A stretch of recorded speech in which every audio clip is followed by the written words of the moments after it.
PPP और MQM में जानलेवा झड़प।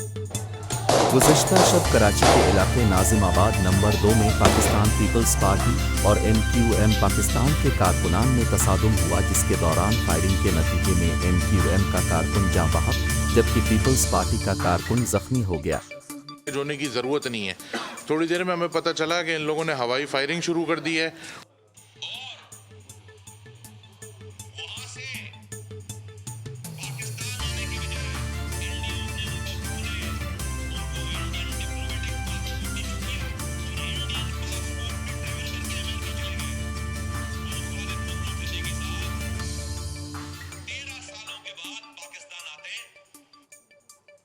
ये तो सिर्फ एक क्लिप है।